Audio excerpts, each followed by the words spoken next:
Hi, Banana Pudding. We're all here today to talk to you about how to engage the multi-generational workforce. I'm McKenna Carden, and I'm from Texas. I'm Jason Blanthorn, and I'm from Utah. I'm Amelia Phillips, and I'm from Utah. I'm Kate Thomas, and I'm also from Utah. And I'm Gavin Heap, and I'm from California. So to start off, we'll talk about Gen Z and their characteristics, and then we'll go into some main points about the work environment and how to have a successful work environment. And then we'll talk about the 3 recommendations that we have to introduce Gen Zers into the workforce. And then we will talk about how this will impact your company. So Generation Z, this is Mike. He is a Gen Zer, and he was born after 1995. A few characteristics about him is that he loves social media. He is a master of texting and video messaging. A few things about him also is that he demands 24 access to things. Some things he is not as patient about. He loves to express himself in his own way and travel a bunch. Everyone wants to have a successful work environment, right? So to do that, all of your employees need to be engaged, motivated, and balanced. To specifically talk about Gen Z and how to include them into your multi-generational workforce, you need to be able to build relationships with them, provide learning opportunities, and provide a work-life balanced life. Like McKenna said, step 1 is building relationships. Mike desires to build relationships with those he works with, and as an employee, he'll have opportunities to build relationships with bosses, with clientele, and also with his fellow coworkers. But lots of the time, humans don't connect well naturally. Among the diverse workforce that exists today, there are 6 decades and 4 unique generations. And in order for Mike and his fellow Gen Z employees to mesh well with the other generations, we encourage employers to integrate team building exercises throughout the week. Mike wants to take the professional relationships that he has with his coworkers currently and develop those into friendships. And these friendships will motivate him to come into work every day. And it'll also motivate him to stay with the current job that he has and stay with the company. But in order to have an effective team building exercise, we need to take into account the preferred methods of communication. There's a common misconception about Generation Z. We all know Generation Y as the millennials, the ones behind the screen, the ones that love technology and may even prefer it to human interaction. But a study done by the Professional Convention Management Association proved that 72% of Gen Zers prefer face-to-face communication. It's also important to understand maybe how Generation Z doesn't like to communicate. Only 11% in this survey answered by texting, 9% answered by email, and 2% answered by phone call.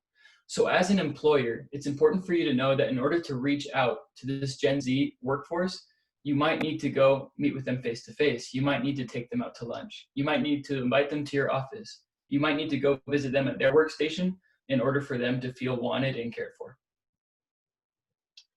Now, Gavin shared with us how key relationships are for Mike and other Gen Zers.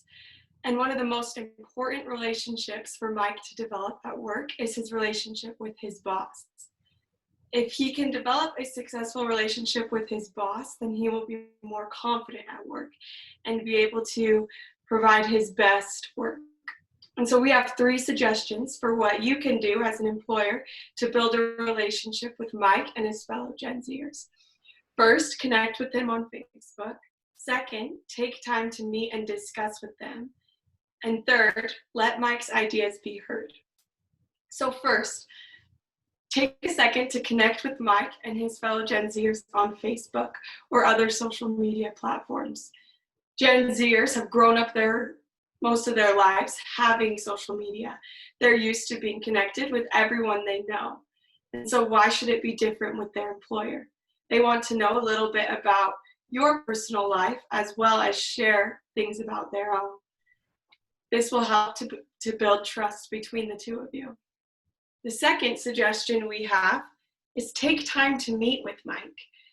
A study was done by the Center for Generational Kinetics, and this study showed that over 50% of Gen Zers want to have weekly, if not daily, meetings with their employer. They want to have this time to discuss the work the employer is doing, as well as the work the Gen Zer is doing on their own. They need this sort of validation from the employer to know that the work they're providing is up to their standard, that they are not letting their boss down.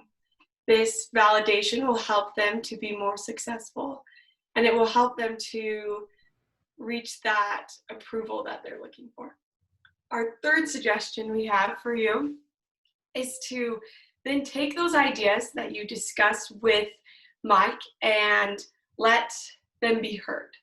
Show Mike that you respect his thoughts and his work, and let them be a contributor in the company. Mike and other Gen Zers are still in college or have recently graduated, and they're used to being in an environment where participation is encouraged and sometimes even required. If you can develop a work environment that has discussion and debate, that will help Mike transition more from college life to work life. Mike, like many Gen Zers, likes instantaneous solutions. They have Google, they have Siri, and they have other ways to get information quick. If you want to learn something, get on YouTube. So employees want to be able to have these learning opportunities in the workplace. A Udemy study of 2018 millennials found that 42% of them consider learning and development opportunities at work to be the #1 benefit that a company can offer. With this thought in mind, companies need to tailor training opportunities to Gen Zers. How to do this? Companies can do this through evaluating their employees, developing training programs that help employees improve, and then reviewing these training programs to find methods to improve them and make them more tailored to specific individuals such as Mike. So evaluate. Kate and Gavin just talked about how employees, especially Gen Zers, have different methods of communication. Some want face-to-face, others prefer their own pace. This goes for learning and development as well. Developing a program that is tailored to employees focuses on their strengths. To develop a program, there's different options. Companies can do on-the-job or off-the-job trainings. On-the-job examples would include internships or apprenticeships, as well as scheduled time for employees to work on their own at their own pace. Off-the-job trainings would be conferences, would be lectures where employees can sit and absorb the information. After developing a program that's effective for Gen Zers and other generations in the workforce, you'll want to review the process and the progress of each employee. See if the method chosen for that employee is effective, if it helps improve their engagement and helps them feel and see their progression potential at work. Taking time to review what's important to different employees can help learn a lot about how they're feeling about their current situation. One thing that has happened in recent years, especially with millennials, is that work-life balance is something that they have struggled with. Generation Z employees have seen this happen to their counterparts and now really value work-life balance. They want to have the ability to feel that they are still able to live their life outside of work, and that work is rather a part of their life rather than consuming it.